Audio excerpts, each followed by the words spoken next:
I am so conservative. Rationalize in my head. These are things I read in And the I'm going to talk about Willow Creek. Okay. Willow Creek, a few years back, had I invited. remembered at the time when Will Rogers said, I don't belong to any organized religion. I'm a Baptist. Yeah. I am so conservative. If you didn't jump to conclusions, you might not get any exercise.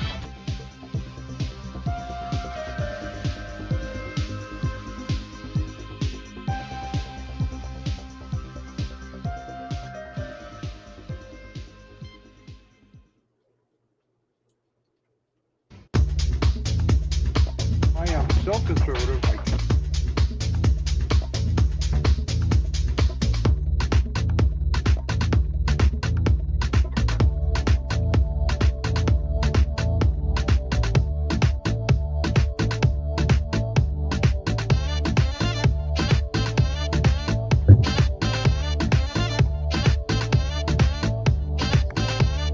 I am so conservative.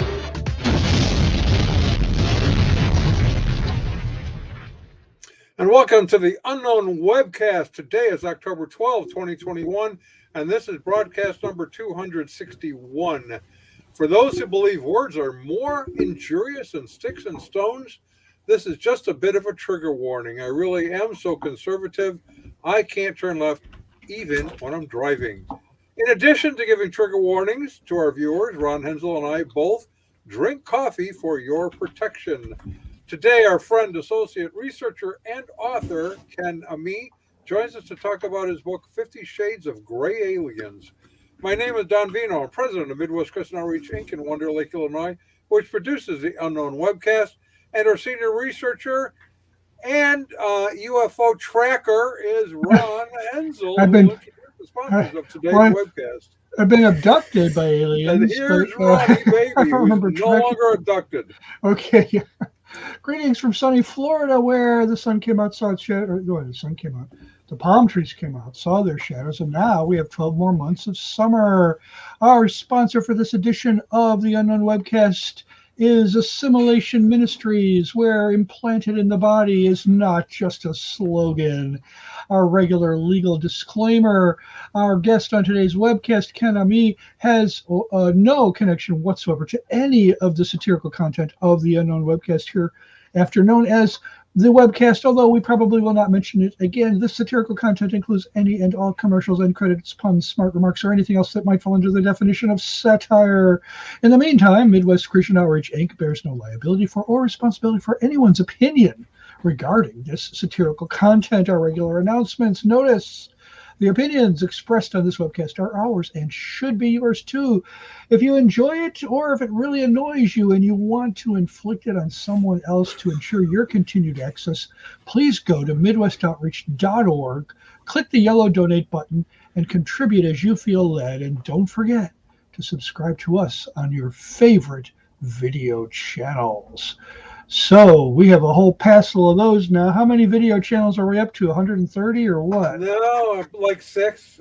Oh, okay. That's more than I even know how to get into. Six. I didn't even know six existed. Well, YouTube. That's all I know. I was listening to the donation thing, and I thought, well, we could always offer to say, if you donate to this ministry, we can guarantee you won't be abducted. But then I thought I better not do that, because what if someone's abducted? Yeah, they might cash in on that. They might cash in on that, but we're not offering any guarantees.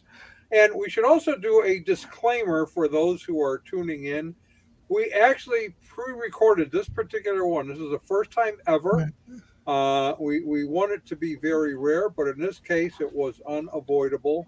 Yeah. Because I have to travel, and Ken has more of a difficult time being on live during the day.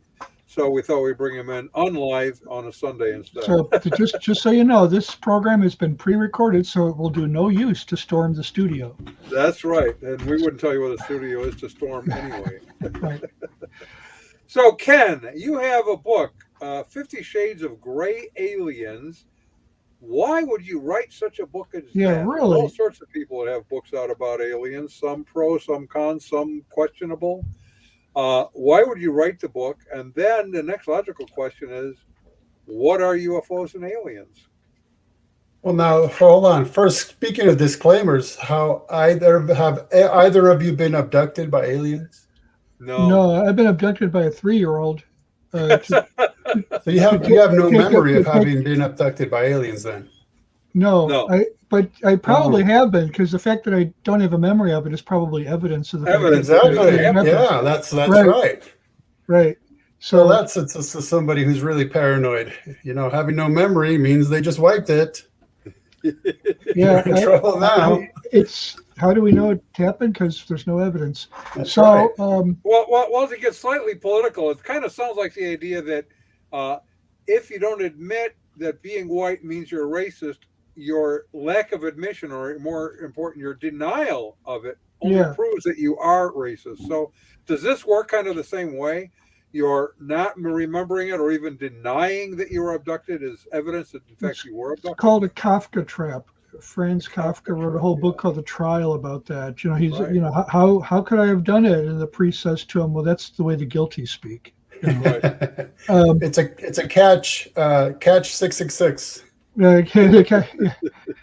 Somebody should write a book with a title like that. So Well, you know, I did recently. So, as a side project to this book that is actually about the phenomena, I'm writing a series of books reviewing movies with UFO and alien themes. And the most recent one is subtitled Close Encounters of the 666th Kind.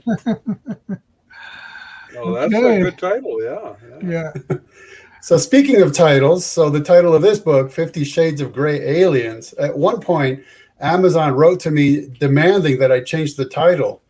really. Yeah, because they were afraid people who would actually be looking for 50 Shades of Grey would accidentally purchase my book instead. But wasn't that the whole point? I mean, come on, let's generate sales. Or did that book cost more than yours? Maybe. I don't know, but contextually, I think you'd have to be pretty confused. Especially if you could see the cover.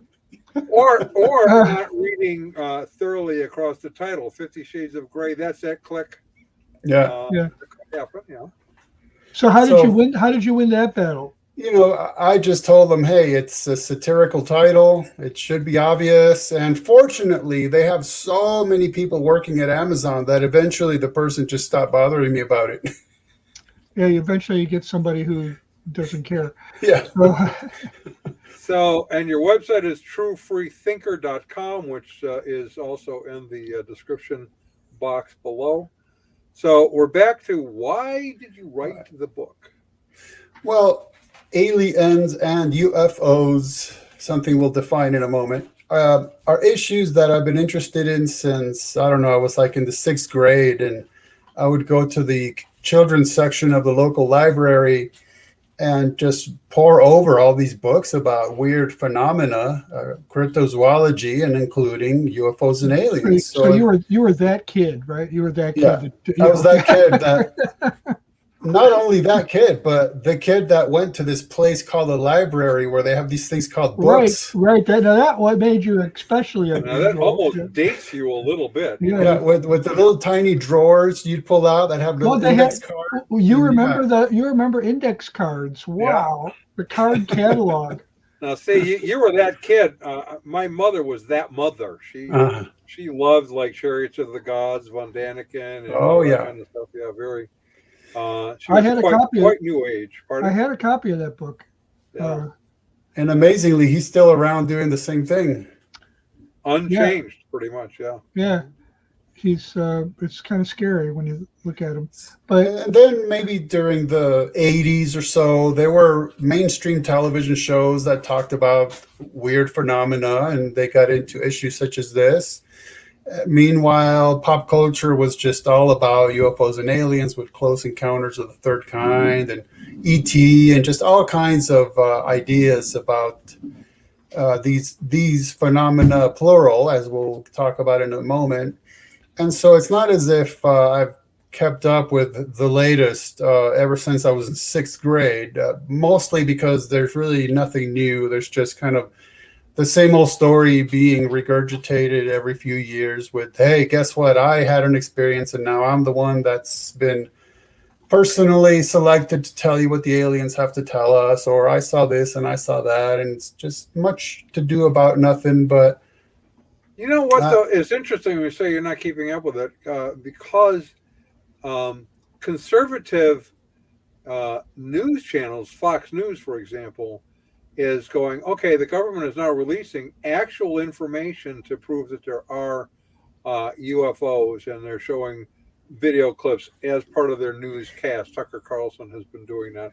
So the interest has sort of been reigniting that yes, they are out there, and the government has been hiding them all. And you know, those videos, I mean, I'm not terribly impressed. It's like, why is it that every time someone takes a video of a UFO, it's like really grainy and you can barely see it. And, you know, okay, so now the only thing we have is allegedly we have military personnel vouching for it. But Right, correct. yeah, but notice how lately the terminology has shifted, and that's actually something that's philosophically interesting. So UFO, it's just an unidentified flying object. It could be anything. It could be, oh, it was a bird, and I wasn't able to identify what it was. could But be something you tossed into the air, you it know? could be literally anything. But Yeah.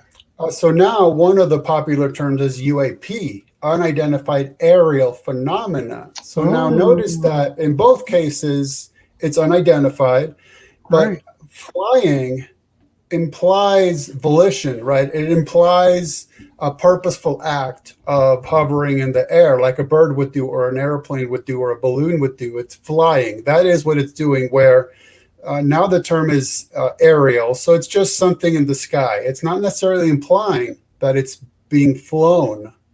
So that's interesting. And then we go from object, which would identify it as something tangible, right, to phenomena, Yeah. which is kind of a more watered down, and it could include what people refer to as glowing orbs or ball lightning, Or or even just a hallucination, a anything. phenomenon. Right? It's Yeah. just some sort of phenomena. So that's interesting that that's become the official, actually, the official terminology the government wants to use is UAP or UAV. Yeah. Now that's when they're actually stating that it's a vehicle. So again, that's a Oh, very different claim.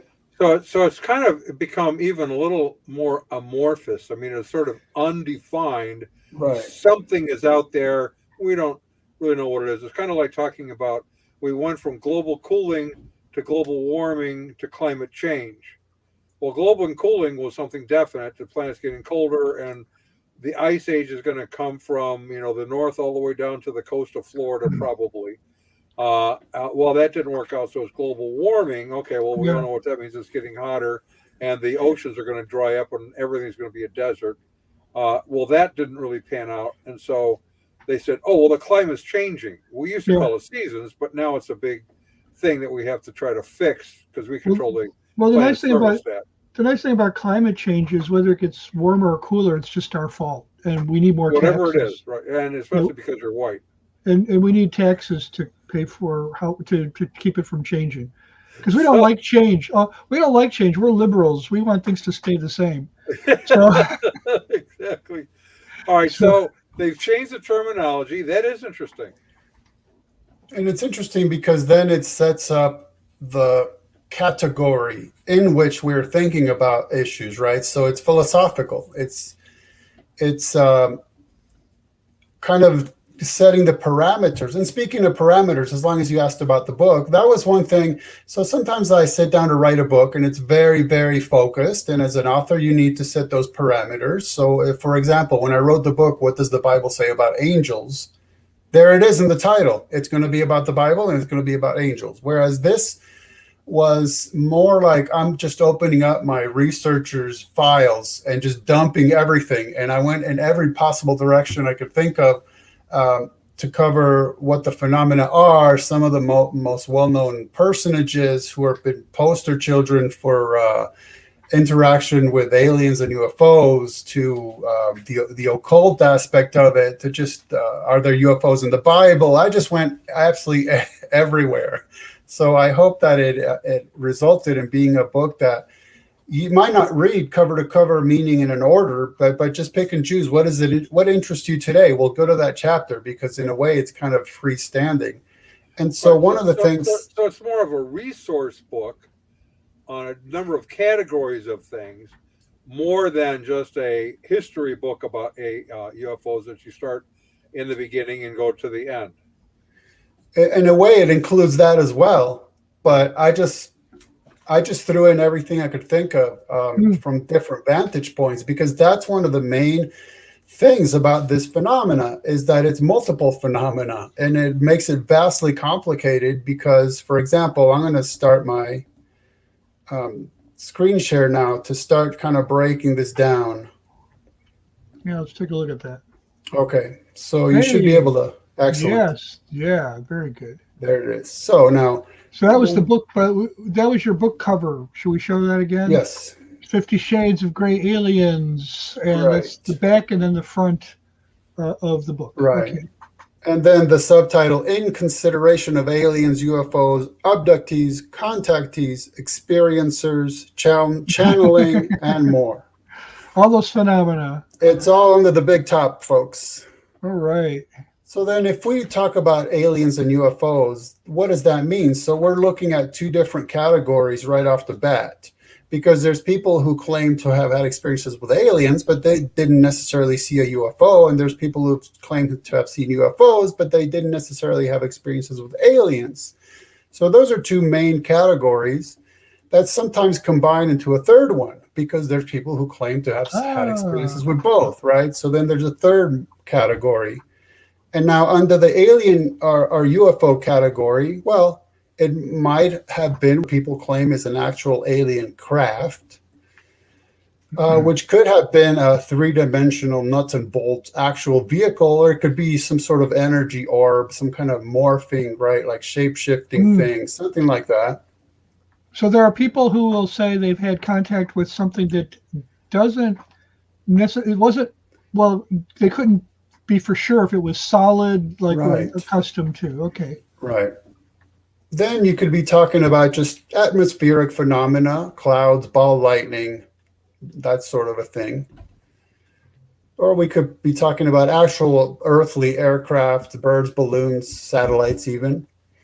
Or just straight up hoaxes. This is huge especially in the Billy Meyer case, because he would construct quote unquote UFOs and then take photographs of them and claim that he actually saw them flying around in their alien craft.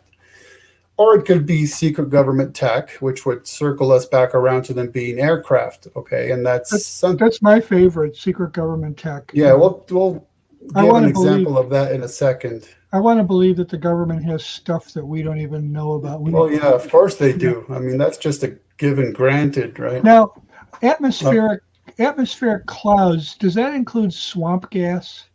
Sure.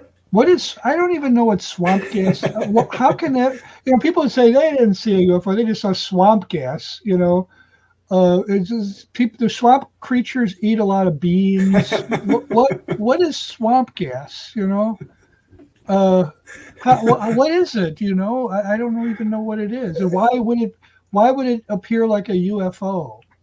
Well, but see, that's part of the issue is when we say, why would it appear like a UFO? Or why would it be confused with like a flying saucer, Right. I mean, it would be manifestations of phenomena. Let's say, just as an easy example, let's say that you blow up a puff of steam and then you're reflecting light off of it. What you would see in the night sky is this sort of somewhat amorphous apparent object that's glowing, right? Oh, I guess. I don't know. I've never seen swamp gas. I never shined a flashlight at it. Well, they have pictures of swamp gas online, so. Okay. I'll have to look it up. I have everything on. Okay, I didn't mean to actually, and we have a definition in the Cambridge Dictionary as well. A gas produced in a swamp by decaying plants that are covered by water. And somehow, under the right conditions, it can look like a flying saucer. Okay. Right. As it escapes from the water and light hits in a certain way, it can appear to give images of something. Yeah, or there's just some manifestation of electricity that would run through it like a lightning strike or something like that. Okay. All right. Yeah. Okay. So what about now? You may touch on this in the future, but I'm going to throw this out there. What about demons? Could it be demons impersonating something?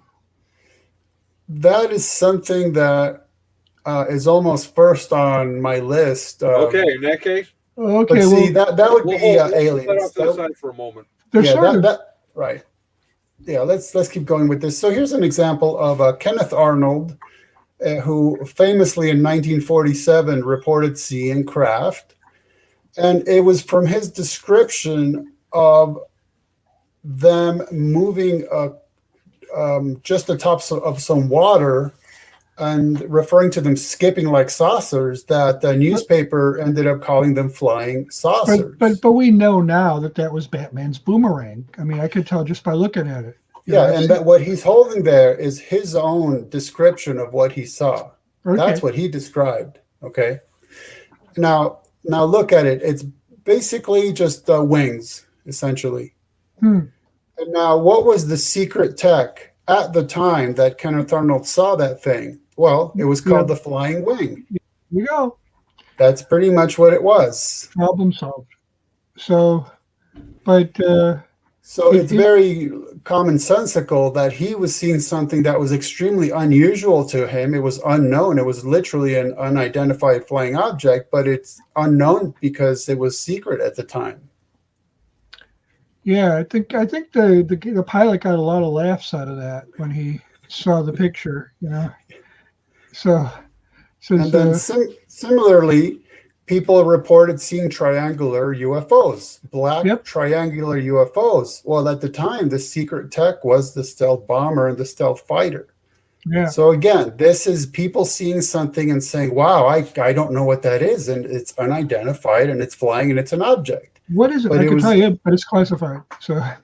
Right. It was just based on that it was unknown at the time, but now we know exactly what those things were. They could tell us, but then they'd have to kill us. So. They'd have to wipe your memory. Yeah. you won't remember a thing. Flash. Okay. So now when it comes to the concept of aliens, well, the claim could be that they're from within our universe, maybe a different part of the solar system or the far reaches of outer space, or that they come from alternative realities, right? You get into the whole dimension or something. Yeah, dimensions, the multiverse, all that kind of stuff, right? The same dimension that gave us Rod Serling, probably. Yeah, the Twilight Zone, other dimension is within our universe. Or that, here we go, they could be some kind of spirit, angelic or demonic realm manifesting. I think that's the safest bet myself, But other people would laugh at me if they heard me say that. And so others would claim that, well, aliens are actually bioorganisms, or that they're spirits, angels, or demons, which would loop us back around to them coming from an alternate reality, or just some kind of government operation, right? Trying to gauge people's reactions to thinking that they're interacting with aliens, or having them as patsies to discredit what the secret tech by having somebody who actually knew something about it come off looking like they're nuts or whatever. The whole phenomena of making fun of people like that. If Men in Black is actually true, then most of our Congress is aliens, and probably the Kardashians. Well, that may be true, actually. I find that the most plausible explanation. Or they could just be straight up hoaxes. That's also happened. So in the film Independence Day, I want to go to that one. Partly I want to go to that one because I can sort of make fun of Louis Farrakhan with it as well. Because he also believes in UFOs and talks about having been a passenger in a UFO, which maybe is believable. And the Honorable Elijah Muhammad was also a passenger in the UFO, and that African Americans shouldn't be afraid of them because they are your friend. They're going to scoop you all up, wipe out the whites, and then drop you back down. And when Ted Koppel, but you have to remember to purchase. You have to remember to purchase a transfer. Yeah, well, when Ted Koppel had him on his show one night and asked him about it, he said, "Well, even your president." Jimmy Carter believed in UFOs, and they just made a movie about it. He was referring to Independence Day, and Ted Koppel said, "You do realize that was make believe? That was a movie, not a documentary."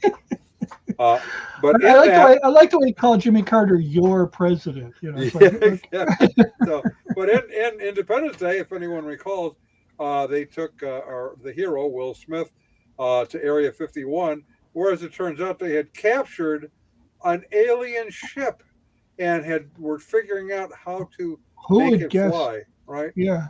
So there is a strong belief in this, and I it think- makes for good film. It's I just, really think Jeff Goldblum was just as much of a hero as Will Smith. I just want to make sure you know Right. that. so now that we've totally taken this away from Ken, Okay. wax eloquent some more.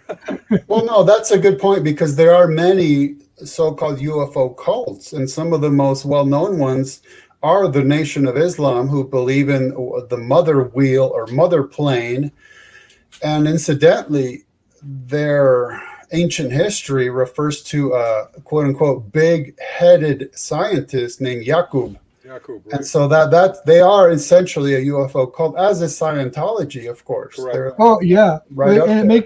unfortunately, it didn't work well on the big screen, but it was I think there was a script issue, but and well, actually, this L. Ron Hubbard plot was pretty bad too. But yeah, they actually had. Well, here's a cult that was actually born out of science fiction. Right. Scientology So- was right. Yeah. Yeah. Cool. Okay, so now one thing on a sociological level is the human experience with all these. So now what we've reviewed so far is that if someone just says UFO and alien, it requires some work to break down what they're talking about. That sets the table for the conversation because as we saw, there's main categories and there's subcategories. So exactly what are you talking about, right?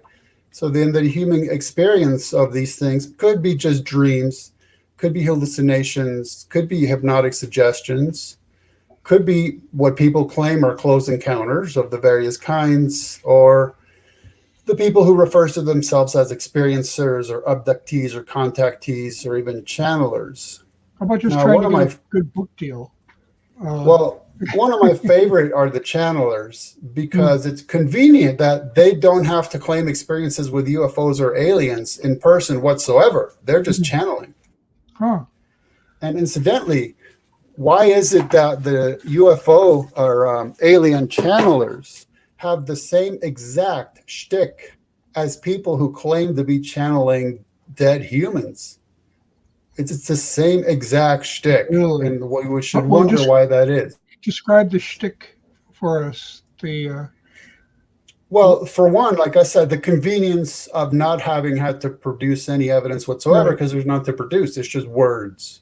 Is it like a Right. common pattern of experience? How are they similar? The accounts, these channeling accounts that they give, are they somewhat similar?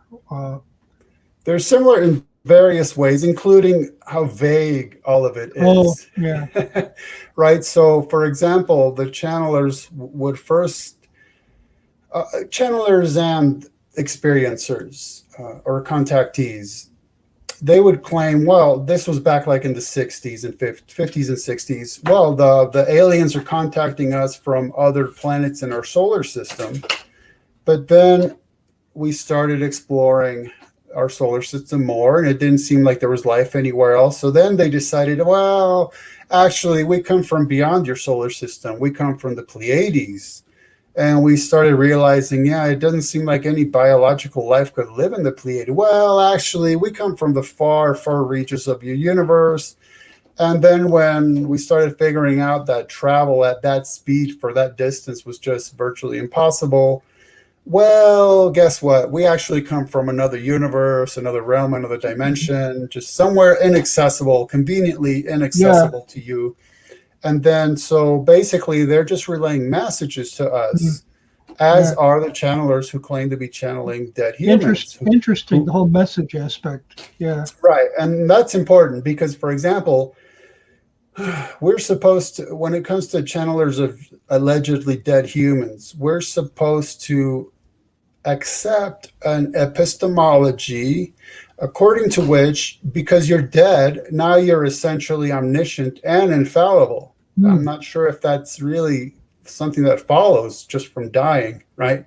And likewise with aliens, incidentally, For some reason, aliens traverse dimensions or realities or universes or vast distances to come to us and set us straight about our theology, by golly, because for some reason they're alien missionaries and that's really important to them.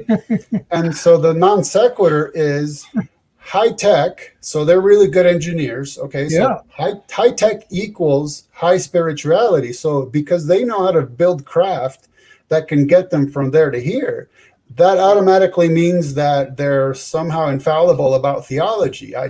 That's a total non sequitur right there. And they come here for two things. One, to do good for us. They're not here with any evil intent. And the second is to make sure that they tell us Jesus is in power. They're here to serve man. Oh, wait a minute. Now, having poured over a tremendous amount of alleged alien messages and breaking it all down to simple components, which you have to do because for some odd reason, aliens like to communicate in New Age terminology. Oh, as soon as that's very convenient. And usually with a proper English accent, by the way. Of course, absolutely. Yep. You know, well, because they watch a lot of our TV while they're on the way here. So. Our documentaries, right? Yeah. Well, I would say that they generally have three messages for us. Okay. And in the sense of what's known as misinformation or disinformation, I would say we could agree with their three messages, but it's their solution that's the problem. Wait, is one of those messages be excellent to each other? That comes from Bill and Ted. Oh, okay. I'm sorry. Yeah, okay. Right. Yeah, okay. Bill and Ted talk. No, it would be a case of the Hegelian philosophy of thesis, antithesis, synthesis. Okay, so it goes like this. You humans are constantly battling each other over theology. Religion versus religion, you disagree and have conflicts. Yeah, okay. Yeah, definitely no question about it. How did they know that? How did these aliens know that? Okay, whatever. Okay. They're channeling with us, whatever. You humans are constantly battling each other over politics, country versus country, wars and all that stuff. Yeah, okay, I'll go with that. And meanwhile, you humans are polluting the earth. You're destroying the planet. Well, yeah, okay, we're doing a significant amount of damage in various places in various ways. Granted, all those granted. And so what's their solution? Well, you should form a one world government with a one world religion and worship the earth as a god or a goddess. Wow, nobody ever. No, that we needed aliens to tell us that. Nobody here was telling us that. Okay. You definitely wouldn't find that in Romans chapter 1 or the book of Revelation. No, you don't see that anywhere. Yeah. So that is an odd coincidence. We're gonna because we do have a sponsor that's not exactly on this area, but since I like Star Wars and I like the Borg, we have a sponsor that kind of does. They have questions too. Are your churches getting a little too individualistic for your taste? Do you often wish it wasn't so hard to fit in with new Christians that you meet? Would you rather be part of a collective than a uniquely gifted member of a fellowship? Well, now you can find freedom from the hassles of having your own personal identity with Assimilation Ministries. At Assimilation Ministries, our pastoral staff is ready to relieve you of the burden of being yourself. No need to choose for a new identity. We choose it for you. All our assimilations come with our trans lifetime guarantee. Satisfaction is irrelevant. Assimilation Ministries, where implanted in the body is not just a slogan. You need them. Look them up today. Assimilation Ministries. Maybe they'll come and visit you when you least expect it. Well, Carl Sagan, I'm glad you like that. Carl Sagan had another, he was going through a list of what these aliens could be, or what these UFOs could be. Of course, one option is aliens that have somehow discovered interstellar travel, but, raises the question of, why they're not more forthcoming and, why they just don't, like in one of the science fiction movies, land and introduce themselves and, give us a chance to shake their hands and see them face to face. He brought up another possibility that I had never heard before until I read it in one of his pieces. He says the UFOs could be us, and his idea was that maybe in the future we have invented time travel, but this time travel doesn't really allow us to do much more than to just come back and observe, and we're only able to be here briefly, enough to create some kind of mid-air phenomenon as we're looking down at history. We're studying history from the future, and so that was one of his ideas. Have you ever heard that one before? It's as if we planned this, because that's exactly where I was going next. Really? I did not know Yeah. that. I read that in Carl Yeah. Sagan. No. Long time, I forget when, but before he died, I think. I think he wrote that before he died. Okay. So Now, when I thought about the typical gray alien look, right? Big bulbous head, big eyes, small nose, virtually Right. no ears, small mouth, shrivelly little spindly and body, the right? idea was that the head had to be big enough to hold the very large brain, Brain, Right. yeah, exactly. because it would be so evolved that its brain would have to be several times the size of our brains. Right. Now, people have claimed experiences with aliens of every shape, size, color, you name it. But the gray alien is definitely the poster child and the most popular version of an alien that people have claimed to have experienced with. And as I sought to trace where that came from, where that basic concept came from, I found it seems to have originated in the late 1800s. And then I'm going to actually, you know what? Let me throw this in before we get Yeah, there. go ahead. So these are some photographs I took at a certain facility, let's say. and Underground.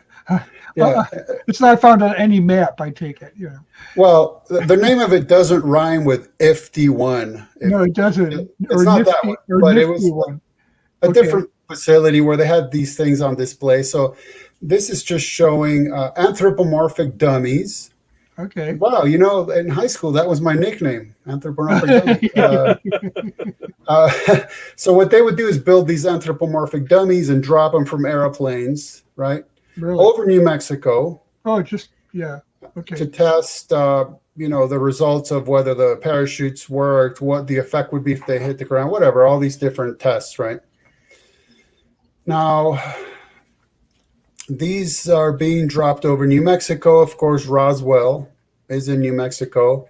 Yeah. This specifies that these particular ones, these tests were being done in November 1955, a few years after Roswell.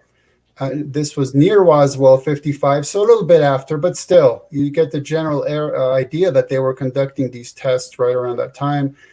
And here's a photo of the actual dummies. Wow. The face is painted army green, and I don't know. It makes me wonder if these things were dropped from an airplane and upon impact with the ground, say the legs and arms came off, you basically have a torso.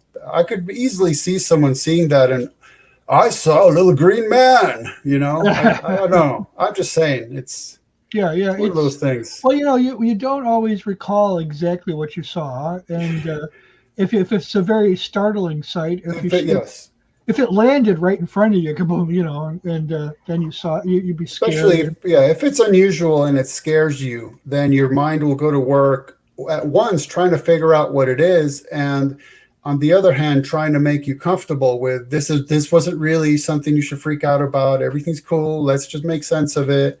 And well, I saw a little green man and then I ran away as fast as possible. I'm just throwing that out there. Yeah. But so the 50 Shades of Grey Aliens concept, okay, the Grey Aliens. The Grey Aliens. I happened upon this story that H.G. Wells wrote in 1893. Wow. Story, I should say, was an essay, and he called it "Man of a Year Million." Wow, the Man of the Year Million. So what he was doing is just imagining what will humanity look like a million years from now, and these are the illustrations that were made from his description. And guess what? They have a big bulbous head, big eyes, small mouth, small or no nose and ears and little tiny spindly bodies, pencil neck geeks, as they used to call them. Who's going to need noses a million years from now? I don't, you know. That sounds like in the year 2525. In the year 2525. No, I remember I loved that song as a kid. Your arms hanging limp at your side. No. Yeah. But see, his concept was that we would become so intellectual, our brains would have to grow to accommodate the intellect, or vice versa. And then we would build so much technology that we wouldn't need our bodies anymore, really. So what you see them doing here is that they're dipping into pools of nutrients. That's why they don't really need a mouth anymore. We're not actually eating food, just absorbing nutrition. So you can see why the body becomes essentially almost useless, and it's just a big head, right? It's like almost like we've become protoplasm again or something. We just kind of swim around in solution. I don't know. But you see how the concept is that in the future, humanity would look like this. Okay. Yeah. And now, so just off topic, just slightly. He kind of was almost saying transhumanism before transhumanism was thought of, because what is transhumanism? It's just we have become nothing but mind. We load ourselves into computers, and so our self is now just computerized, and we don't need bodies. Yeah. I don't know if he had a concept of a thinking machine like a computer, but that would be interesting. Well, yeah, but it's mind. Your head has to be so big because it has to contain your mind, and you don't really need much of a body. So, I mean, so today having a big head is not considered good, but you know, if you're big-headed. But in the future, it'll be normal. No, they used to just call me fathead, but that had nothing to do with my brain. Well, guess what, Don? I wrote an essay titled H.G. Wells, How Transhumanism Results in Great Aliens. How funny. That is interesting. Yep. And so you're right on. You are absolutely dead on. Yeah. So in the time, what was it, Time Machine? That was him, right? H.G. Wells? Yes. Yeah. The various movie renditions I've seen, the most recent one, well, I think all of them have two different kinds of humanity. Human evolution kind of split into two, and then you had the people in charge and the people who are kind of like low. I mean, they're almost become a lower life form in a way. In the most recent movie, the people who are supposed to be the most advanced really are kind of ugly looking. I was wondering, nobody's going to want to go on a date with them. The Eloi were basic humanity who'd become just dumbed down. They're basically just like children. And the Morlock are the ones who live underground, and they have the technology. So they basically treat the Eloi like cattle. They're raising them, they're feeding them, they're clothing them, and they're consuming them. And it's already happening in Silicon Valley. And with social media. We have to be careful. We're taking him off. Okay. It's fun to do this, but next, Ken. Next. So then you end up with look at interesting illustration here in 1919, an illustration by Aleister Crowley, infamous occultist, who described one of his otherworldly paranormal contacts as a being he called Lamb. And now when you see the original illustration, it's obviously very gray alien-like, except for the eyes are really tiny, except that if you look above the eyes, you can see kind of the outlines of what will eventually become large eyes. They become the characters on the first Star Trek pilot. I don't know if you remember that, but it becomes the first Star Trek pilot has these little aliens with the big heads, and they couldn't sell it to NBC, but later they scavenged footage from that original pilot to use in a first generation Star Trek episode involving Captain. So Aleister Crowley invented what we really now think of as aliens. Well, but see, H.G. Wells, as far as I was tracing it back, H.G. Wells came up with the concept that that's what humanity looks like in the future. Aleister Crowley claims that this, whatever he might have called it, angel, demon, who knows what, that's what it looked like. And incidentally, this stuff about the eyes, the big ones above the little ones, not just something I made up, because the Order Templi Orientis, one of the occult organizations that Crowley was involved in, they actually have a ritual where they sit and stare at this illustration until its big eyes open up, according to them anyway. So there's the basic alien tied into human evolution and alien tied into into occultism. Okay, now this is from the Typhonian Order Templi Orientis, same kind of thing. This to them is about magic and the occult, and here they have a very gray alien-like being. Okay, little nose, little just like, yeah, and now going into these sci-fi magazine covers. Yeah. So now, then I started tracing this basic concept through pop culture and the golden era of fantasy and sci-fi literature. So here in 1927, a story called The Machine Man of Ardathia. Okay, so now the concept is that this is a man, and he is basically transhuman. He's living in this machine, and look at him, a huge head, tiny little body, right? Yeah. Okay, now this one here, 1931, the man who what? The man who evolved. So their concept of what would happen through further evolution is body gets smaller and head gets bigger. It's the same kind of concept H.G. Wells had, right? They're not going to have much of a social life in the future, are they? Well, but they won't need one. See? Right, It's all about the deconstruction of God's created order. So if God's created order includes biological sex to procreate children, in our enlightened phase, we'll know better than God. We'll become gods ourselves. I wonder who thought of that. Okay, but go ahead. Yeah. It has a faintly familiar ring. Yeah, here you have Strange Adventures, 1954, and this brain,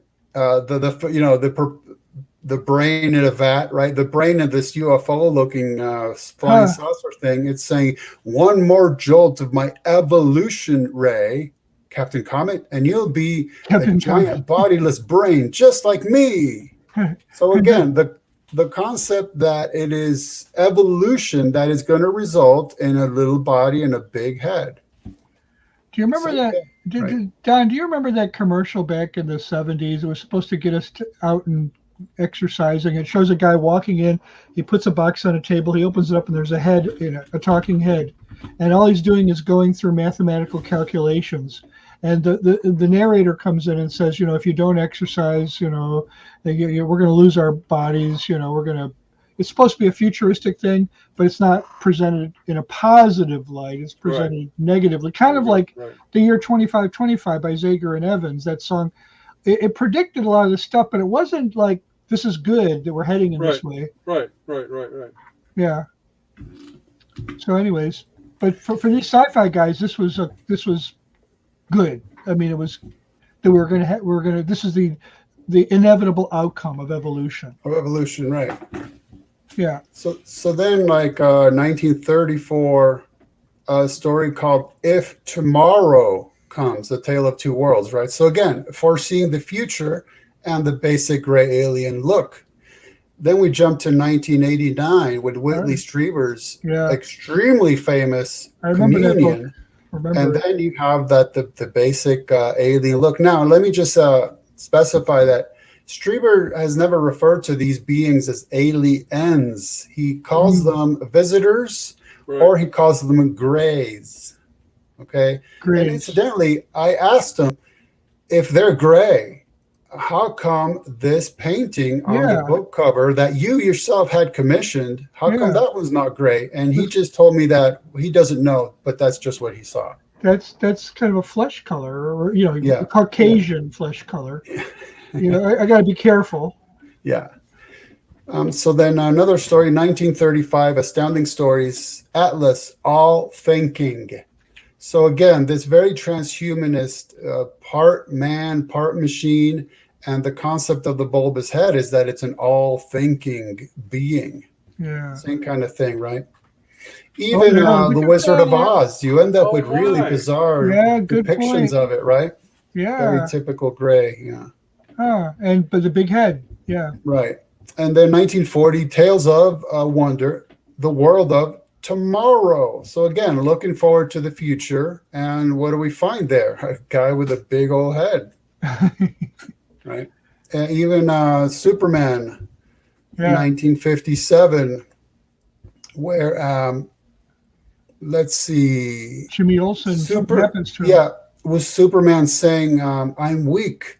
And with his super intelligent brain, Jimmy has me at his mercy. So again, the evolution of humanity to becoming more intelligent, resulting in bigger heads. And rays that come out and can be stronger than Superman. Yeah. And even here, the Superman of the future, right? And the future Superman has that big head. There it is. There you 1959. Go. And even here, 1964, The Outer Limits, visit from the future. A man broadcasting from 3000 AD. And guess what? Yeah. It only takes another 1,000 years to get a big head. I would have guessed another 1,000,000 at least, but wow. There you go. Check out those ears. Wow. Yeah, kind of like Mr. Spock. Yeah. So. And then this I always like to mention because in the Steven Spielberg movie 2000, AI, right, Artificial Intelligence, 2001. At the end of the movie, it's about a few thousand years in the future, and what I thought initially were aliens appeared on Earth, but they're actually supposed to be silicon-based artificial intelligence, and yet somehow they end up looking very much like the gray alien. So this is basically H.G. Wells' view of humanity, human evolution, right? How about that? Yeah. And boy, is that guy ugly. You know? Yeah. Like, well, get ready. Okay, brace so yourself. one thing that The best happens is yet to come. One thing that happens is that, so I'm tracing this through the history of sci-fi and fantasy literature, and it's one story after another one having to do with the future of humanity looking that way, and story after story after story, but then all of a sudden there's a shift, and it turns from them being future humans to, guess what? Never mind that, they're actually aliens. I figure, well, how many times can you tell the same story over and over with just slightly different tweaks? So it seems to me those authors just started, let's put a new spin on this. Let's call them aliens. And then you're off to the races. I mean, you're off to innumerable stories about that those are actually aliens. They're not humans. A lot more options now. Right. So anyhow, we're circling all the way back to your point about how Sagan said that. And those ideas were all in culture when Sagan said that, all the way back from H.G. Wells. I just tweaked here and there until Sagan would say something like that. And that is a very popular claim. And it's all based on just kind of blind random evolution that happens to result in that. Just happens to lead to bigger and better brains, but smaller and less better bodies. So the geeks win, you know, in the evolutionary game. You know, the really, I mean, the super nerd, super geek is really what we're heading toward. So that's interesting. Yeah. And now the other point is the importance of science fiction in people's real life worldviews. In fact, the importance of any fiction in people's real life worldviews, because by definition, an author of fiction will put something of their own real life worldview into their fiction, right? And there's also the concepts of normative fiction, which is the concept that certain ideas will be put in fictional formats so as to make them more digestible because your guard is down, but it's to make you actually believe in something that you end up putting into your own real life worldview. So now we saw that as examples of how this touched upon the concept of the gray alien, but look at something like this here. Now, the first two images left to right are from golden era sci-fi TV shows and movies, and they're depicting aliens looking like with the helmet and this ribbon across their chest. But the image on the right is what somebody claimed they actually saw in real life when they met an alien. And I mean, it's the same basic thing with the uniform and everything. So you're wondering, well, now it'd be pretty evident that this person saw some sci-fi TV shows and movies, and then who knows what, they're either a hoaxer or hallucinated, or who knows what happened to them that they end up claiming, oh, I actually saw this real thing. But that was in pop culture. And they may not even realize where they picked it up at. Right. See, Forget, I don't know if you recall or knew Bob and Gresham Passantino, but there was a phenomena very popular in the 1990s called repressed memory syndrome. And claims of being abducted and sexually abused, or giving birth and killing children on altars and all sorts of things. And an individual had spoken with them because they kept demonstrating, kind of like you are, that there's other sources of information. And so they came to them and said, well, I have a story. In fact, he wrote the story about two women who claim that the Pope had them abducted during the Second World War from the U.S., flown over to Italy, where he engaged in sexual congress with them against their will, and flew them back.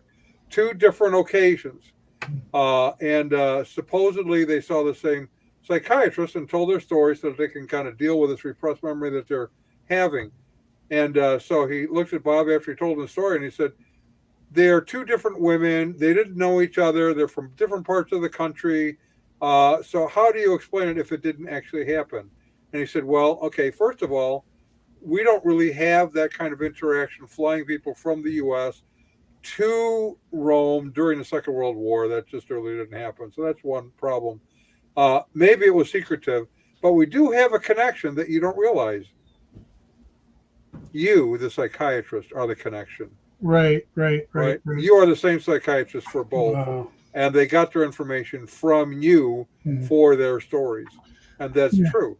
So they may not have realized it, but that's kind of where it came from. Is this a similar kind of a thing? They perhaps saw films or saw pictures on whatever posters, and then had an experience. And maybe they did have an actual experience of something. And this is what their mind filled it in with. Yeah.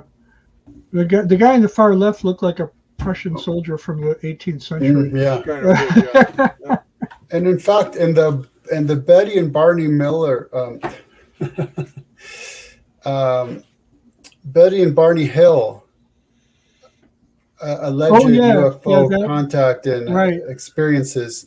That was a big one back in the late 50s, early 60s. Yes. One of the earliest things that Barney said about the aliens is they're Nazis. They look like Nazis. They're dressed like Nazis. Interesting. Wow. Okay. Here's another example. Another one of the Barney Hill descriptions, and also by other people. But you see, it's the same kind of look that was popular in sci-fi back then, right? Sort of like a Prussian soldier of some type. Yeah. Interesting. Okay, same thing here. I mean, it just keeps showing up because that's what was in the public cultural consciousness at the time. And even here, you have other movies. Here's obviously the middle one is and Robin Williams, Mork from Ork, and look at their outfits with the upside down triangle and everything. And then below them, people claiming to have had these experiences with these beings, but that they're obviously just describing something that, consciously or not, they saw on movies and TVs. So that's an interesting part of it. Yeah. Same here. From TV shows and movies, and then below, supposed real life experiences. Yeah. It kind of bleeds over. That one is the one Ron alluded to before. To serve man. To serve man, yes.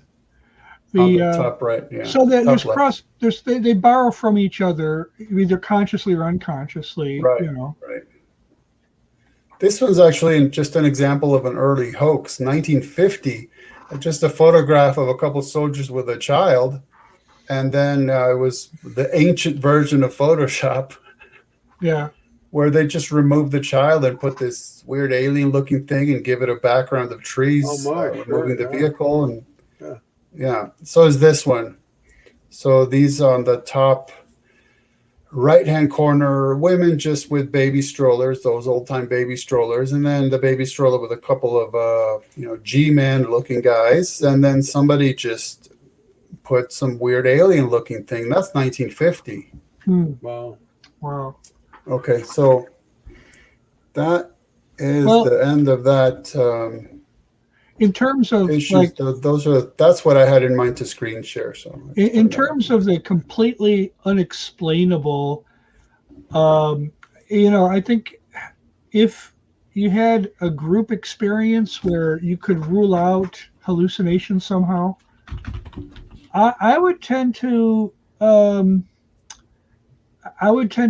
think that I would go back to the New Testament, and there were demonic experiences that were witnessed by groups of people. Demonic possession, where a demon leaves a man and goes into a whole. I mean, we are legion, for we are many, so there were a whole group of them, and they leave the man and they go into a bunch of pigs and run off a cliff or whatever.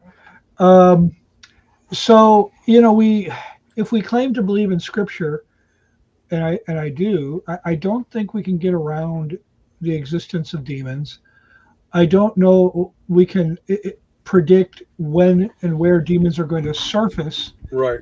I do think I do think the reason we saw them in the New Testament is because they knew that the Messiah was coming. They knew this was.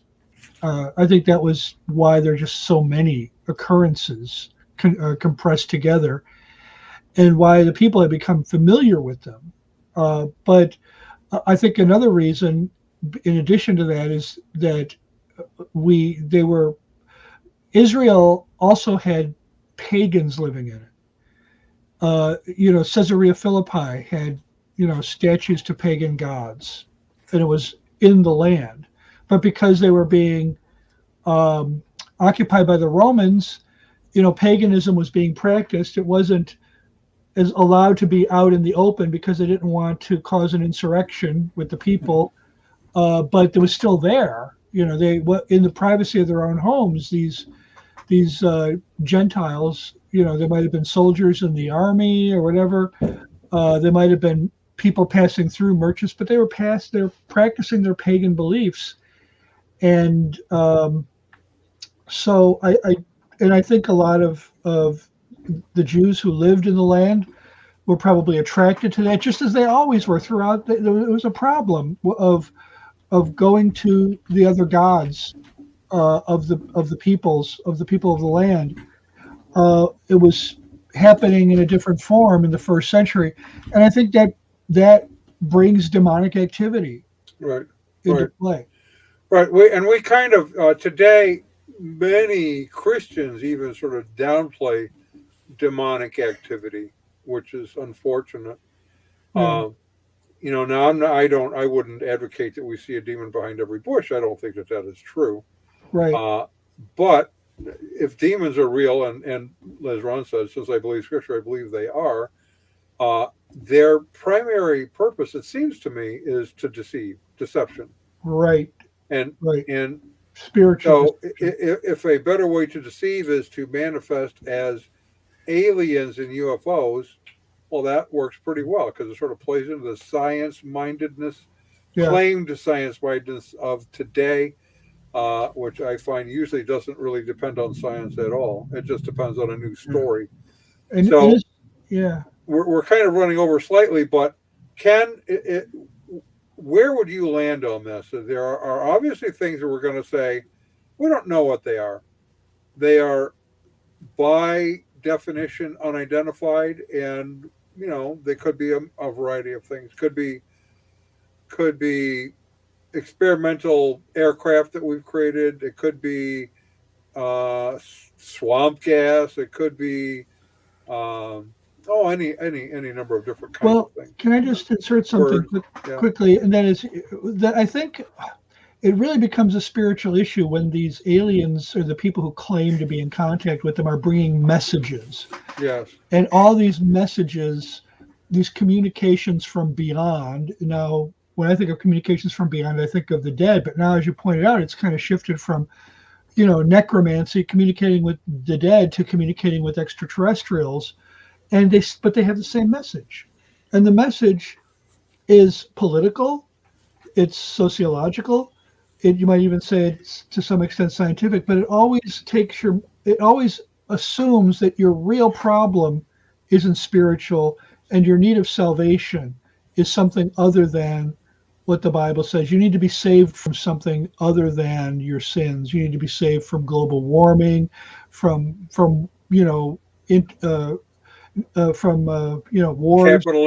capitalism, whatever it is. You need to be saved from that. So with that, I'll yeah, I mean, on my list of options, that these are organisms from our universe or beyond is like way, way down the line. That should be like the last thing we consider. Yeah. Up front would be, secret government technology, either from our government or others. And then the occult, it's just the fact that it's virtually impossible to separate the phenomena of quote unquote aliens and quote unquote UFOs from the occult. I mean, it's always there in one way or another. Let me give you a little example here. This is a statement by David Childress that he made on the TV show Ancient Aliens, episode called the Satan Conspiracy. Here's what he says. Satan's not such a bad guy. We become who we are, and ultimately that is to be like our makers, to become gods ourselves. Ooh. Now, what on earth does that have to do with ancient aliens? I would wonder. But now, if you think about the Billy Meyer case, it's been ongoing since the 70s. His first experience was while he was living in an ashram in India. Okay, so there you have an occult context and an experience with aliens. And incidentally, one of his main contacts is an alien named Samyaza. Now, that is quite a unique name, Samyaza. Well, it just so happens that in the pseudepigraphical text, the book known as First Enoch or Ethiopic Enoch, one of the main fallen angels in that book is named Samyaza. Amazing. And it's been recognized that for some reason, these aliens have same or similar names to ancient gods and goddesses. Even the infamous, the Ashtar command, right? The Ashtar, from Ishtar, obviously. Yeah. And then you have, for example, I have an acquaintance named Jason Horsley who says he had somewhat of experiences much like this while he was at a Buddhist retreat.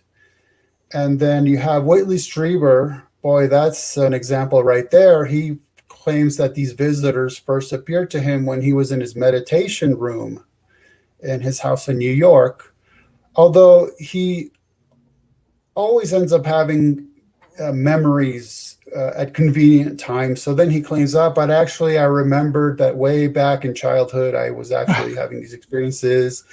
And then there's a whole so interesting about Strieber. So for one, his latest take on the whole visitor phenomena, the Greys, came about because sadly his wife passed away.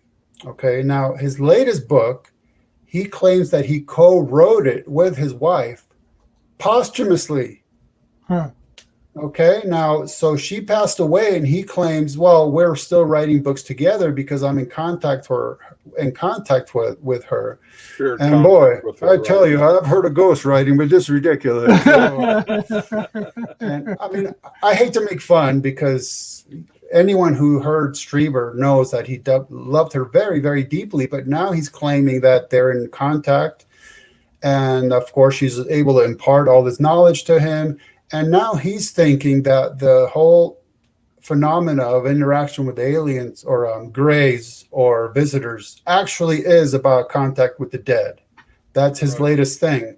So his latest thing is that this is really about necromancy, and it kind of brings us full circles, at one right? point, I hadn't heard that part, but just prior to that, I would suggest he had said that he really became afraid of these beings, whatever they were. They were dangerous to him. Yes. Okay, so Strieber, he's philosophically fascinating because for all these decades, he's tried to understand this phenomena from every conceivable angle.